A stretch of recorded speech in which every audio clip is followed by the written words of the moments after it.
ಅಯ್ಯೋ, ಕತ್ ಕೇಳಿಸ್ಕೊಂಡಿದ್ದು ಗೊತ್ತಾಯ್ತಾ? ಗೊತ್ತಾಗಿದ್ರೆ ನನ್ನ ಕತ್ತೆ ಚಟ್ನಿ ಪುಡಿ.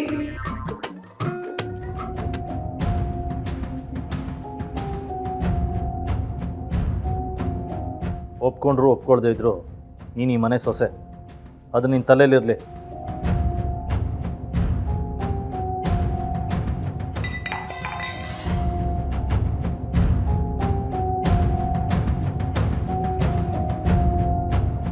ಸಾರಿ, ನೀವು ಮಾತಾಡಿದ ತಕ್ಷಣ ಭಯ ಆಗೋಯ್ತು, ಅದಕ್ಕೆ. Stop this nonsense. ನನ್ನ ಹತ್ರ ಓವರ್ ಆ್ಯಕ್ಟಿಂಗ್ ಮಾಡಿದ್ರೆ ಏನು ಮಾಡ್ತೀನಿ ಗೊತ್ತು ತಾನೆ? ಗೊತ್ತು. Stop it. 2 ನಿಮಿಷ ಕೈಕಾಲು ಅಲ್ಲಾಡಿಸ್ದೆ, ಸುಮ್ಮನೆ ನಿಂತ್ಕೋ. ಇಲ್ಲ ನೋಡು, ಈ ಮನೆ ಸೊಸೆಯಾಗಿ ನಿನಗೆ ಕೆಲವು ರೆಸ್ಪಾನ್ಸಿಬಿಲಿಟೀಸ್ ಇದೆ. ನಿನ್ನ ಬುದ್ಧಿಗೆ ತಕ್ಕಾಗಿ ನಡ್ಕೋಬೇಡ, ಸ್ಥಾನಕ್ಕೆ ತಕ್ಕಾಗಿ ನಡ್ಕೋ, ಗೊತ್ತಾಯ್ತಾ? ಸತ್ಯ ಯಾವುದು ಸುಳ್ಳು ಯಾವುದು ಅಂತ ತಿಳ್ಕೊಳ್ಳೋ ಮೆಚುರಿಟಿ ಬೆಳೆಸ್ಕೋ. ಏನು ಸುಮ್ಮನೆ ನಿಂತಿದ್ಯಾ? ನಿನಗೆ ಹೇಳ್ತಾ ಇರೋದು. ನೀವೇ ಹೇಳಿದ್ರಲ್ಲ, ಅಳ್ಗಾಡ್ದೆ ನಿಂತ್ಕೋ, ತಲೆ ಆಡಿಸ್ದೆ, ಹೇಗೆ ಹೂ ಅಂತ ಹೇಳೋದು? ಬಾಯಿಲ್ವಾ ನಿನಗೆ? ನಂಗೆ ಆಕ್ಷನ್ ಮಾಡಿದೆ ಡೈಲಾಗ್ ಹೇಳಕ್ ಬರೋದೇ ಇಲ್ಲ. 100 ಜನ 100 ಹೇಳಲಿ, ಅದರಲ್ಲಿ ಯಾವ್ದು ಸರಿ ಯಾವ್ದು ತಪ್ಪು, ಎಷ್ಟು ನಿಜ ಎಷ್ಟು ಸುಳ್ಳು ಅನ್ನೋದನ್ನ ಥಿಂಕ್ ಮಾಡಿ ಡಿಸೈಡ್ ಮಾಡಬೇಕು.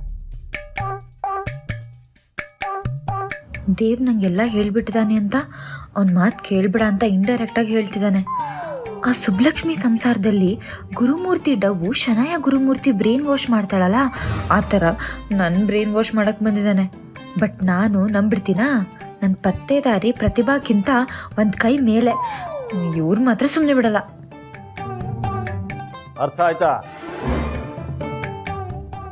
ಆಯ್ತಾಯ್ತು, ಎಲ್ಲ ಅರ್ಥ ಆಯ್ತು. ನೋಡು, ನಿನಗೆ ನನ್ನ ಎಕ್ಸ್ಪ್ಲನೇಷನ್ ಕೊಡೋ ಅವಶ್ಯಕತೆ ಇಲ್ಲ, ಆದರೂ ಕೊಡ್ತೀನಿ. ಯಾಕೆ ಗೊತ್ತಾ? ಸೇಫ್ಟಿ. ಗೊತ್ತು ದೇವ್ ಮಾತು ಕೇಳಿ ಇಲ್ಲಿ ತಿರುಗಿ ಬಿದ್ದುಬಿಡ್ತೀನೋ ಅಂತ ನಿಮ್ಮ ಸೇಫ್ಟಿಗೆ ಹೇಳ್ತಿದ್ದೀರಲ್ಲ. ನನ್ನ ಸೇಫ್ಟಿಗಲ್ಲ, ನಿನ್ನ ಸೇಫ್ಟಿಗೆ. ಯಾಕೆಂದರೆ ನನಗೆ ಕೋಪ ಬಂದರೆ ನಾನು ಏನು ಮಾಡ್ತೀನಿ ಅಂತ ನನಗೆ ಗೊತ್ತಿರಲ್ಲ. ಸೊ ನನಗೆ ಕೋಪ ಬರಿಸ್ಬೇಡ, ನಿನ್ನ ನೀನು ಸೇವ್ ಮಾಡ್ಕೊ.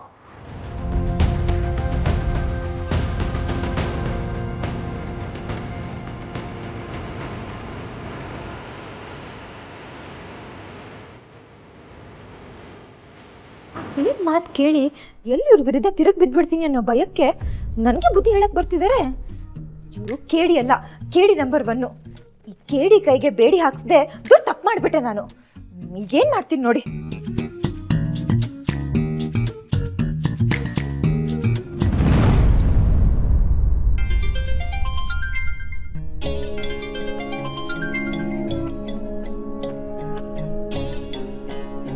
ಹಲೋ. ಅದೇನು ಮಾಡ್ತೀರೋ ನಂಗೆ ಗೊತ್ತಿಲ್ಲ. ಮೊದಲು ಆ ಏಜಿಗೆ ಶಿಕ್ಷೆ ಕೊಡ್ಸೋಣ. ಅದಕ್ಕೆ ತಾನೇ ನಿಮ್ಮನ್ನು ಅಲ್ಲಿ ಕಳಿಸಿರೋದು. ಇನ್ನು ಎಷ್ಟು ದಿನ ಬೇಕ್ರಿ ನಿಮಗೆ? ಮೊದಲು ಆ ಮನೆಗೆ ಹೋಗಿ ಸೆಟ್ಲ್ ಆಗಿ ಅಂತ ಹೇಳಿದ್ರಿ. ಇಲ್ಲಿ ಬಂದಿದ್ದು ಆಯ್ತು, ಸೆಟ್ಲ್ ಆಗಿದ್ದು ಆಯ್ತು. ಇನ್ನೂ ಯಾಕ್ರಿ ಡಿಲೇ? ಅದು ಯಾವ ಸೀಮೆ CCB ಆಫೀಸರ್ ರೀ ನೀವು? ಇವಾಗ ಏನಾಯ್ತು? ಯಾಕಷ್ಟು ಕೋಪ? ಅವರು ಮನುಷ್ಯನೇ ಅಲ್ಲ, ರಾಕ್ಷಸ. ಅಂಥವ್ರನ್ನ ನಾವು ಮಟ್ಟ ಹಾಕ್ಲೇಬೇಕು. ಅವರು ನನ್ನ ಜೀವನದಲ್ಲಿ ಆಟ ಆಡ್ತಿದ್ರು, ನಾನು ಸುಮ್ಮನೆ ಇರ್ತಿದ್ದೆ. ಆದರೆ ಅವರು ನನ್ನ ತಂಗಿ ಜೀವನದಲ್ಲಿ ಆಟ ಆಡ್ತಿದ್ದಾರೆ. ಅವ್ರನ್ನ ಮಾತ್ರ ಸುಮ್ಮನೆ ಬಿಡಬಾರ್ದು. ಅದು ಯಾವ ಡಾಕ್ಯುಮೆಂಟ್ ಬೇಕು ಹೇಳಿ ನಿಮಗೆ? ನಾನು ಹುಡುಕ್ತೀನಿ. 3 6 ಆಗಲಿ 6 3 ಆಗಲಿ, ಅವರು ಕಮ್ಮಿ ಎಣಿಸೋದನ್ನ ನಾನು ನೋಡಲೇಬೇಕು. ಕತೆ ಮುಗಿಸ್ಬೇಕು.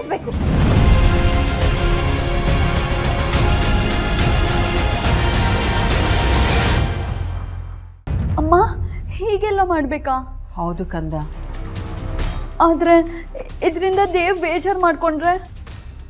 ನಾನೇನು ನಿಜವಾಗ್ಲೂ ಮಾಡು ಅಂತ ಹೇಳ್ತಾ ಇದ್ದೀನಾ? ನಾಟಕ ಮಾಡು ಅಂತ ತಾನೇ ಹೇಳ್ತಾ ಇದ್ದೀನಿ. ನೋಡು ಮಗಳೇ, ನೀನು ಹಾಗೆ ಮಾಡಿದ್ರೇನೆ ನಿನ್ನ ಪ್ರೀತಿ ಅನ್ನೋ ಬಿಲ್ಡಿಂಗ್ಗೆ ಸಂಸಾರ ಅನ್ನೋ ಅಡಿಪಾಯ ಸಿಗೋದು. ಆದರೂ ನಂಗೆ ಯಾಕೋ ಭಯ ಆಗ್ತಿದೆಮ್ಮ. ಅವ್ರೇನಾದರೂ ನನ್ನನ್ನು ಬಿಟ್ಟು ಹೋದರೆ? ಅಯ್ಯೋ, ಯಾವುದು ಬಿಟ್ಟು ಹೋಗಲ್ಲಮ್ಮ.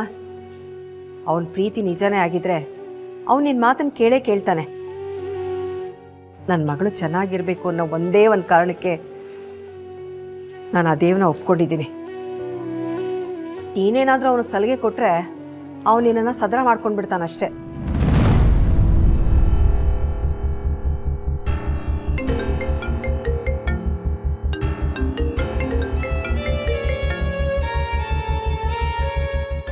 ಏನು ನೋಡ್ತಾ ಇದೆಯಮ್ಮ?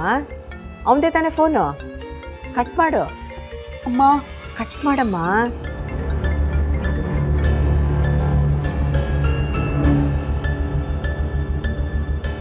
ಅಷ್ಟು ಚೆನ್ನಾಗಿ ಬ್ಲೀಚಿಂಗ್ ಪೌಡರ್ ಹಾಕಿ ಬ್ರೈನ್ ವಾಶ್ ಮಾಡಿದ್ದೀನಿ.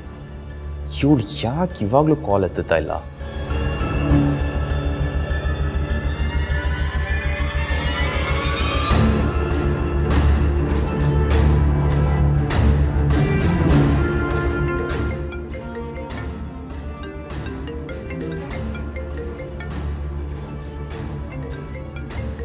ರಿಸೀವ್ ಮಾಡು. ಕೊನೆ ರಿಂಗಿಗೆ ರಿಸೀವ್ ಮಾಡು.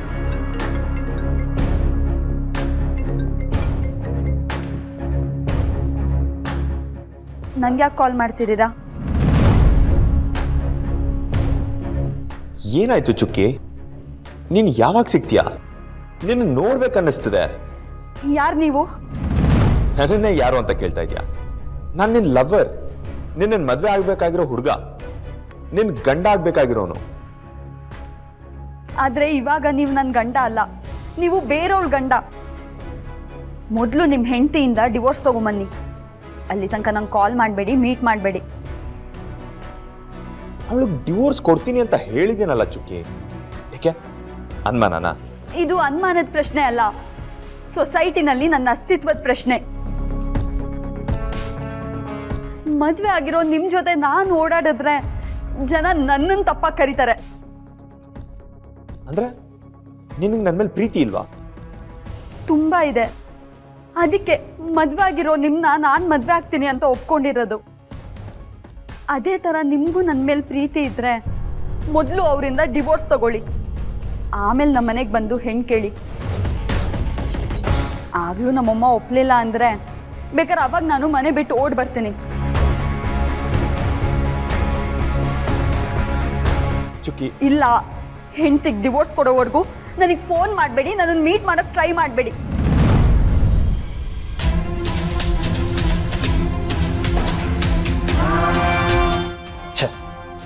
ಬೇಕು ಅಂತಾನೆ ಡಿಸ್ಟೆನ್ಸ್ ಕ್ರಿಯೇಟ್ ಮಾಡಿ ಲಾಕ್ ಮಾಡ್ತಿದ್ದಾಳೆ.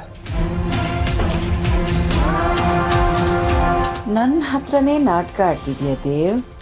ನೀನು ನಿನ್ನ ಹೆಂಡತಿಗೆ ಡಿವೋರ್ಸ್ ಕೊಡೋಷ್ಟರಲ್ಲಿ ನಾನು ನನ್ನ ಮಗಳನ್ನ ಡೈವರ್ಟ್ ಮಾಡ್ತೀನಿ.